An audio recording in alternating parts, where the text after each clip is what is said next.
In my remarks, I refer to the fact that the Asia-Pacific and the Arab region share a glorious commercial past, and that commercial relationship diminished as the West became the center of global commercial and economic universe.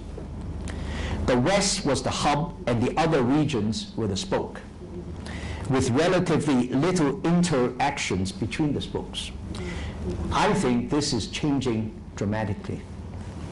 As Talal mentioned earlier, I think today the new axes of wealth are being created, especially between what used to be the spokes. That is the developing regions of the world. And I think these are indeed the opportunities of the future. Ladies and gentlemen, I was extremely honored to be appointed on the 1st of July this year as chairman of the International Chamber of Commerce, the ICC. Next year, in fact, 2009, marks the 90th anniversary of the founding of the ICC. It was founded immediately after the First World War with the motto, world peace through world trade. For the following few decades, of course, after ICC's founding, unfortunately, it cannot be said that the world lived up to that dream. However, I think there is no doubt that a great deal of the peace that has prevailed in the course of the second half of the 20th century was due to trade, the rapid growth of trade, the lowering of barriers to trade, and the rules-based multilateral trading system that was established after the aftermath of World War II. As a Chinese person from Hong Kong, I can confirm the enormous impact that trade has had on generating prosperity and peace in the Asia-Pacific. And I take pride in the fact that Hong Kong can be considered to have been, and indeed continues to be, an important actor in this process. Hong Kong is a remarkable rags to riches story, with the narrative being written in terms of trade. But we must remain vigilant. This current global trade policy environment is not as good as it should be. The WTO negotiations, as you all know, on the Doha round has been stagnating for some years, and the latest twist being the failure of the July negotiations among the ministers in Geneva.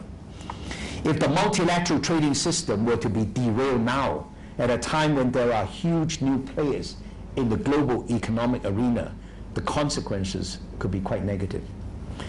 For world peace to be achieved through world trade, we must continue to strengthen a fair and rules-based multilateral trading system. And that is very much the objective of the ICC, and that is very much my personal belief. Let me conclude, therefore, by saying that the rise of the Asia-Pacific economies is a very good thing, in my mind, for the world economy. If we get things right, there is no reason why the 21st century could not be a century of great prosperity, justice, and peace. But we cannot expect this scenario to be realized on autopilot and totally automatically. Business leadership is in fact required. This is what I see as the greatest priority in exercising my role as chairman of the ICC, for which I very much need your help and your commitment. So thank you very much.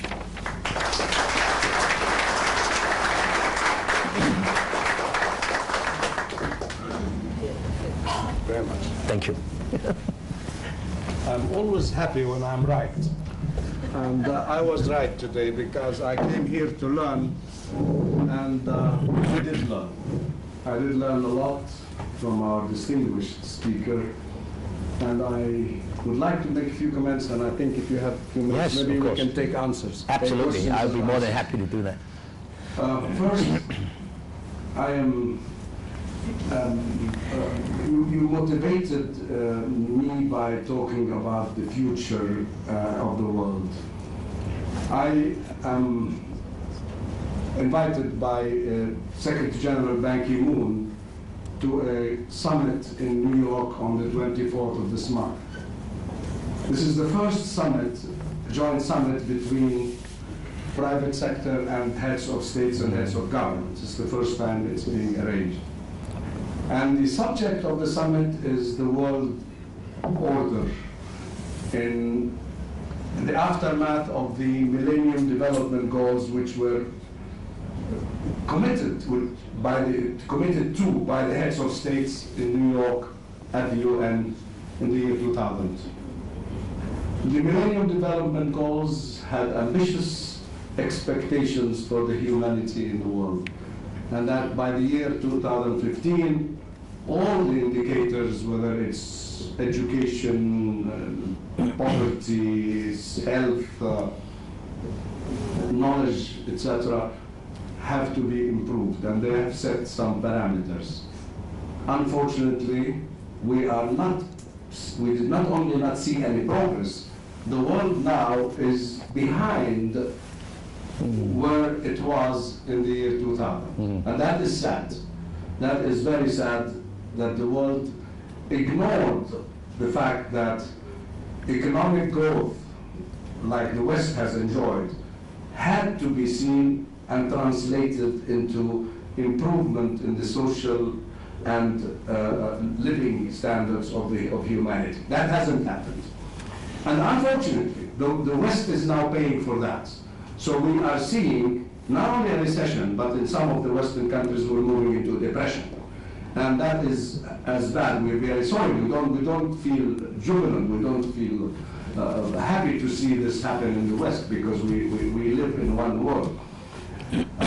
But that is sad. And what we are going to be talking about is the problem of water, problem of food prices, problem of electricity, and problems of oil prices, and the impact of oil prices on everything. And I always claim, and I claim again, that the fair oil price is $200, and that we have to calculate in everything we do that the oil price is going to be in the neighborhood of $200 very soon. And very soon, I mean a couple of years. So that is where we are heading. Anyway, that is one thing, and I am very interested in seeing whether the world is really going to wake up to the need to do something about the world. We sometimes forget that the world is our responsibility. And we always think of our responsibility either for ourselves only, or for ourselves and our peoples, citizens only, and not the world as a community. It's just a talk. That's my first comment. And my second comment is on Africa. And I would like, as of now, to have you, if you could, book a date, the 12th of January in Cairo, because I have been asked to organize for the what is called African Asian Peoples Organization. This is a non-governmental organization. If you remember Al-Munazama Al-Afro-Asiyawiyya, which was established by Abdel Nasser. Now, the Egyptian president, Mubarak, decided to revive that organization, and is headed now by Hamrouche, who is one of the most honorable Arab intellectuals and citizens. So he asked me to co-organize with him a conference for an Asian African Knowledge Society. How to, as you have very much emphasized, how to interact between us as Afro-Asians. Now this is particularly, and if I want to add anything to your speech, is the African perspective. Africa, I claim, in the year 2050, will be Europe of this world.